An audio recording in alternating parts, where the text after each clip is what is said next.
रक्सी छाडेको 1 महिनामा के परिवर्तन हुन्छ शरीरमा?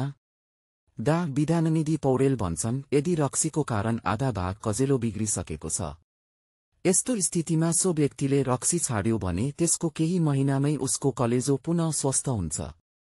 डा पौडेल पेट तथा कलेजो रोग विशेषज्ञ हुन्। उनले कलेजकोका त्यस्ता अनगिन्ती रोगीको उपचार गरेका छन् जो रक्सीको कारण खराब भएको थियो। उनी थप्छन्, रक्सी पिउन छाड्न साथ त्यसको प्रत्यक्ष प्रभाव कलेजोमा देखिन थाल्छ। डा पौडेलका अनुसार रक्सीले कलेजोका कोषहरू मार्दै लान्छ। रक्सी छाड्ने बित्तिकै ती कोषहरूले मर्मत हुने समय पाउँछन्। स्वस्थ कोषहरू छिटो वृद्धि गरेर कलेजोलाई पुनः सक्षम बनाउँछ। रक्सी पिउनेहरू जसले रक्सी पिउन छाडेका छन् उनीहरूको कलेजोमा कस्तो प्रभाव देखिन्छ भनी विस्तृत अध्ययन भएको थियो। बेलायतमा भएको सो अध्ययनले के देखायो भने रक्सी छाडेको 2 देखि 3 साताभित्रै कलेजोको कोषहरू पुनर्जीवित हुन थाल्छ। 1 महिनासम्म मदिरा नपिउने हो भने कलेजोको बोसो 15 देखि 20% घटेर कलेजोको कार्य सम्पादनमा सुधार ल्याउँछ।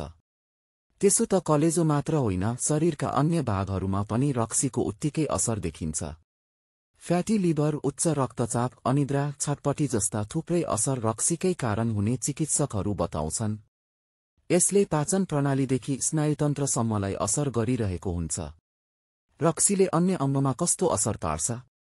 रक्सी छाडेमा स्वास्थ्यमा के कस्ता परिवर्तन आउन सक्छ? हामीले अन्य विशेषज्ञसँग पनि कुरा गरेका थियौं। विराट मेडिकल कलेजका मुटुरोग विशेषज्ञ डा माधव विष्टका अनुसार रक्सीमा हुने एथानोल नामक रसायनको मात्रा शरीरमा बढी भएमा रक्तनलीलाई खुम्चाएर रक्तचाप उच्च हुनुका साथै र कोलेस्ट्रोलको स्तर बढाउँछ। एथानोल बिस्तारै असिटाल्डिहाइडमा परिवर्तन भई मुटुका मांसपेशीलाई कमजोर पारेर मुटुको कार्यक्षमता घटाइदिन्छ। दिनहुँ जसो रक्सी पिउँदै जाने हो भने मुटुमा दबाव परी हृदयघातको जोखिम बढाउने हुँदा बेलैमा मदिरा खाने बानी छोड्न उनी सुझाउँछन्।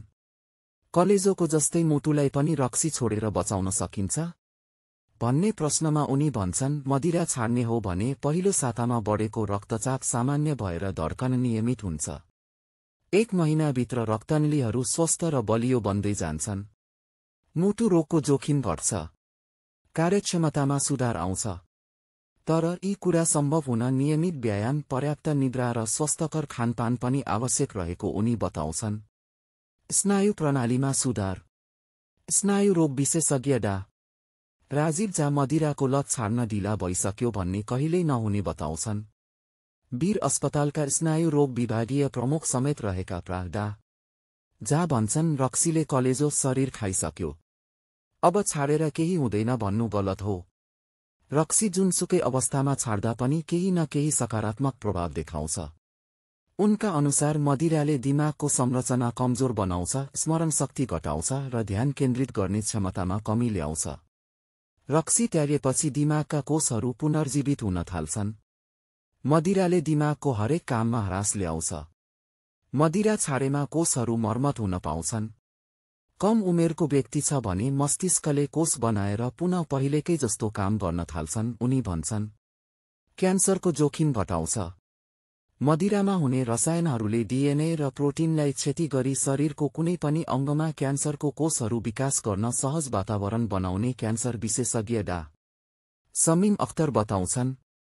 डा अख्तरका अनुसार मदिरा कलेजोमा गएर त्यहाँका भागहरू सुन्नाउने, कोषहरू नष्ट गरी विकारहरू उत्पन्न गराउँछ, जसले पछि गएर सिरोसिस गराई कोषलाई क्यान्सरमा परिणत गराउँछ।